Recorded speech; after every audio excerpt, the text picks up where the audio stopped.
Ao longo da história da aviação, muitas ideias diferentes surgiram para tentar fazer um avião alçar voos. Desde aeronaves com asas diferentes, ou até mesmo sem asas, até modelos de aeronaves que fogem completamente daquilo que a gente está acostumado a ver hoje em dia. E um conceito que surgiu no início do século XX foi o ciclogiro. Nesse vídeo você vai entender o que é isso e por que essa ideia não deu certo.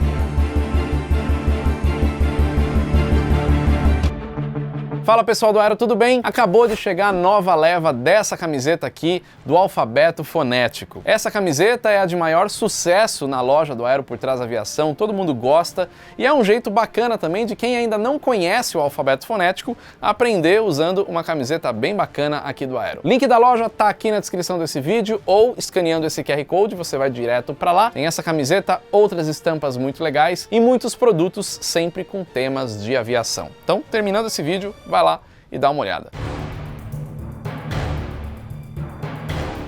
Eu já fiz vários vídeos aqui no Aero por Trás da Aviação falando de conceitos diferentes de aeronaves que surgiram desde o início, desde os primórdios lá na primeira década do século XX. Desde aquela época, engenheiros tentam encontrar formas de fazer uma aeronave alçar voos, colocando asas diferentes, muitas asas ou asa nenhuma, fazer de algum jeito que a aeronave possa decolar e pousar na vertical. E essas coisas diferentes aconteceram principalmente nas primeiras décadas do século XX, quando os engenheiros ainda estavam estudando muito a questão de aerodinâmica para trazer a melhor eficiência nas aeronaves. Hoje em dia a gente vê muita coisa parecida em termos de aerodinâmica. Se você pega um avião comercial, por exemplo, é um charuto, duas asas, motores atualmente a maioria embaixo das asas. Helicópteros também tem mais ou menos o mesmo formato, coisa não muda muito. Mas naquela época, nos primórdios da aviação, tinha cada coisa diferente, cada coisa estranha que eu acho muito legal de mostrar para vocês e contar a história.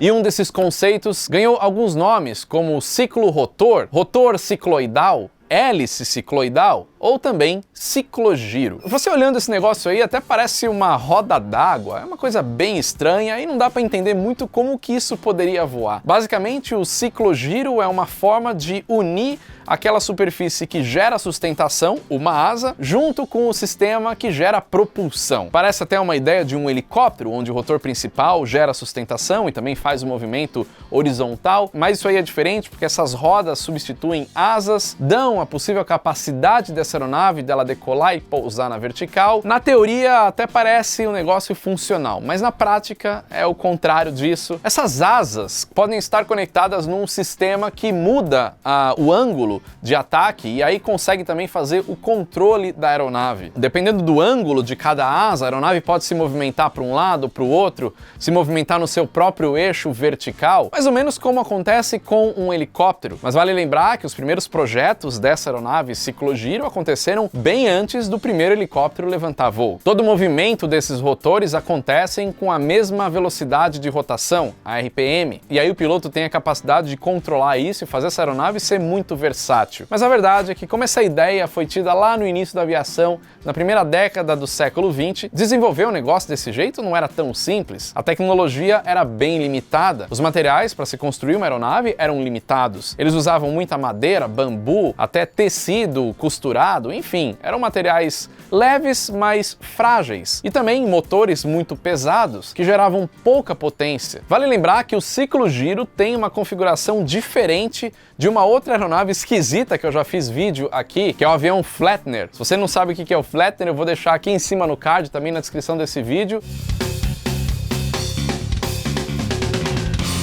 Lá em 1909, o britânico Gabriel Babilot fez a primeira patente de um projeto como um ciclogiro. As asas eram montadas como se fossem conchas finas, e aí o negócio giraria como se estivesse captando o ar e gerando sustentação com esse movimento. Nesse caso, eles imaginavam que esse movimento dessa asa, além de gerar sustentação, poderia também gerar a propulsão da aeronave, substituindo as hélices que a gente conhece e são usadas até hoje. Em 1909, um engenheiro militar russo, o Evgeny Pavlovich Sverchkov, desenvolveu o primeiro ciclogiro. Lembrando que o britânico registrou uma patente, já o russo desenvolveu o primeiro modelo. Essa aeronave tinha 2 rotores no lugar das asas, cada rotor tinha 3 pás e um leme ali atrás na cauda do avião. Mas apesar de ele ter feito esse primeiro ciclogiro, não tem nenhum registro que essa versão do russo tenha realmente voado. Já anos mais tarde, em fevereiro de 1923, um canadense lá de Ontário, o Jonathan Edward Caldwell, entrou com um pedido de patente de uma aeronave que consistia em uma fuselagem e no lugar das asas tinham os rotores que funcionavam para gerar sustentação e também propulsão. Essa do canadense também acabou ficando só no papel. Mas alguns anos mais tarde, em 1932, esse mesmo cara, o canadense Caldwell, fez uma outra versão de um ciclogiro. Ele desenvolveu outras coisas em 1932 e existe esse vídeo aí bem raro do registro desse ornitóptero se movimentando, mas não tem registro dele voando. Em 1930, alguns anos antes da ideia aí do Caldwell, a A. Schroeder de São Francisco, nos Estados Unidos, criou também um protótipo de ciclogiro, o ciclogiro Schroeder S1. Essa aeronave era muito parecida com um avião de asa alta, com uma diferença importante. Na frente, em vez de ter hélices, tinha 2 rotores, usando esse conceito de ciclogiro, que faria o papel de propulsão também, substituindo hélices. A ideia até parecia ser uma alternativa mais eficiente do que as hélices, mas a aeronave acabou não funcionando bem e o projeto também não foi para frente. Em 1933, o alemão Adolf Rohrbach também criou uma versão de ciclogiro. Só que não existem evidências que o Rohrbach ciclogiro tenha voado ou sequer tenha sido construído. Mas esse já era um conceito mais evoluído de ciclogiro se comparar com aquela ideia anterior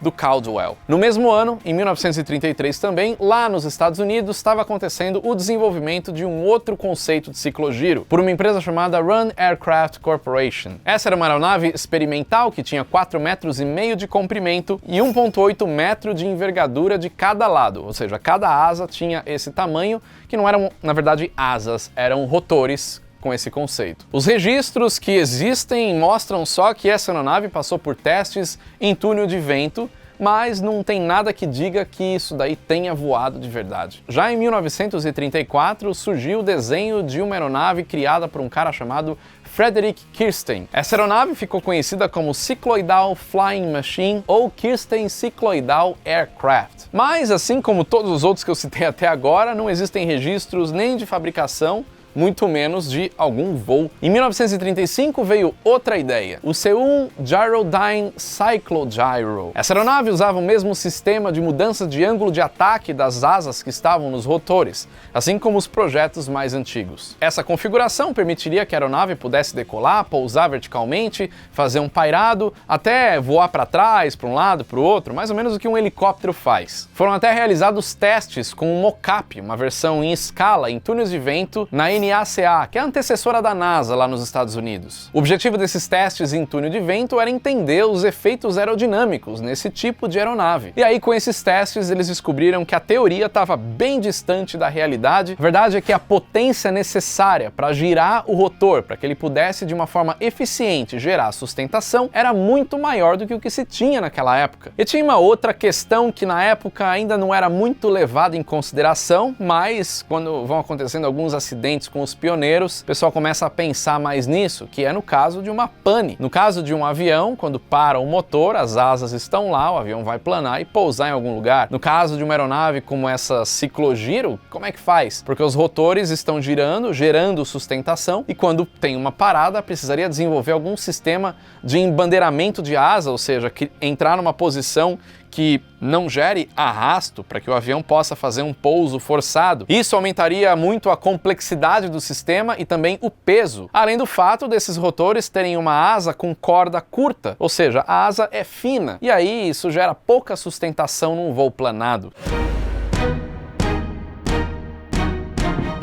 Enfim, o ciclogiro parecia uma ideia revolucionária para a época, mas tinham 3 pontos fracos que inviabilizaram completamente esse tipo de aeronave com a tecnologia daquele momento. Os materiais para desenvolvimento de uma aeronave eram inadequados, os motores eram pesados demais. E um terceiro ponto era a falta de conhecimento aerodinâmico para fazer um negócio desse funcionar direito. Logo, continuar investindo nesse tipo de ideia, naquele momento, acabou não valendo mais a pena. E é exatamente por esse motivo que que esse tipo de design acabou ficando perdido na história da aviação. Aconteceu muito ali durante os anos 30, mas quando eles chegaram à conclusão que aquilo não ia dar certo, não ia para frente, ninguém mais se arriscou em investir dinheiro e os engenheiros aeronáuticos, os designers, os projetistas daquela época acabaram indo para outros caminhos que tiveram muito mais sucesso do que o ciclogiro. Apesar de não ter ido para frente em escala real para transportar uma pessoa, modelos de controle remoto que são bem mais leves e exigem muito menos tecnologia para fazer o negócio voar, acabaram funcionando e mostrando que o conceito funciona. O problema era encaixar tudo ali, potência de motor, aerodinâmica, tamanho, na tecnologia da época.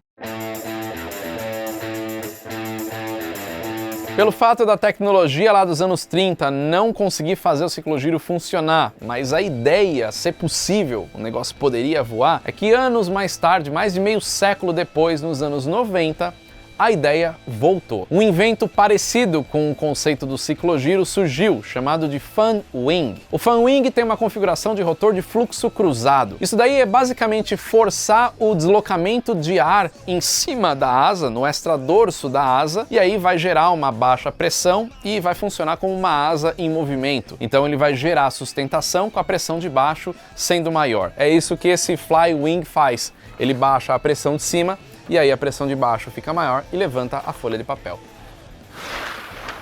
Apesar de parecer revolucionário, esse design que foi desenvolvido por Patrick Peebles acabou não passando dos primeiros voos experimentais.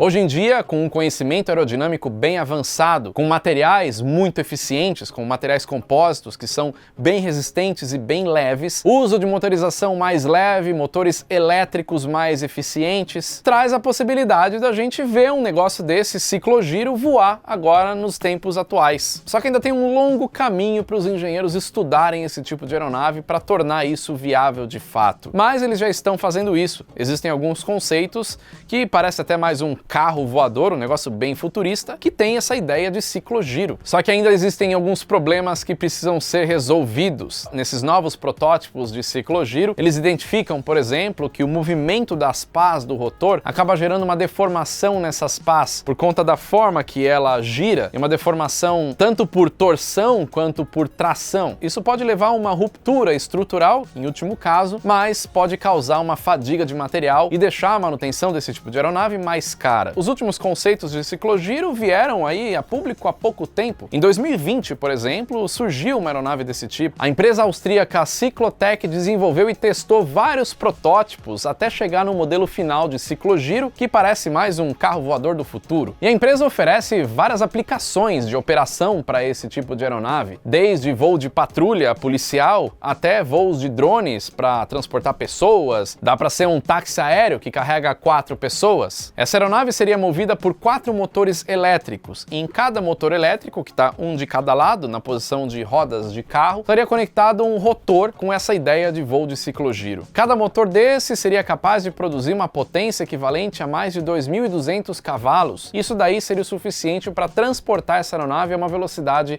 de 150 km por hora e uma autonomia de 85 km. Em setembro de 2022, a Cyclotech soltou um vídeo mostrando que eles estão bem empenhados no investimento desse tipo de conceito, mostrando qual que é o avanço do ciclogiro deles. Ou seja, uma ideia bem antiga da aviação que ainda pode ser revolucionária. Existe também o desenvolvimento de um ciclogiro russo, o Cyclocar. A ideia é que essa aeronave possa carregar por volta de 600 kg de carga ou 6 pessoas. Poderia voar 250 km por hora e uma autonomia de 500 km. A aeronave também seria equipada com motores elétricos, mas essa autonomia poderia aumentar com o uso de motor a combustão. Seria uma aeronave híbrida. A ideia original é que isso seria para uma aplicação militar, mas, por que não, futuramente também transformar numa aeronave civil? O que nos resta agora é aguardar e ver se esses protótipos, esses conceitos realmente vão para frente, se tornam aeronaves comerciais para serem vendidas aí no mercado,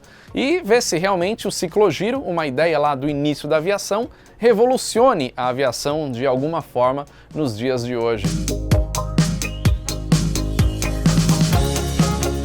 Mas é isso, eu queria passar um pouquinho sobre essas aeronaves. Se você gostou do vídeo, não deixa de curtir, compartilha com quem você puder, para todo mundo conhecer mais sobre histórias da aviação. O Ciclogiro, inclusive, aparece aí em vídeos antigos de pioneiros que acabam se dando mal nos seus projetos, mas você vê que ideias que lá atrás pareciam bizarras, até hoje tem engenheiros colocando isso em prática. Não deixa também de escrever um comentário aí sugerindo novas pautas e dizendo o que você achou desse vídeo. O vídeo acabou, então clica lá no link da descrição aqui que leva você para a nossa loja para você adquirir essa camiseta do Alfabeto Fonético, grande sucesso da loja do Aero por Trás da Aviação, e também outros produtos muito legais que vai te conectar com pessoas que têm o mesmo gosto que você, que é a aviação. É isso aí, valeu! Até o próximo vídeo.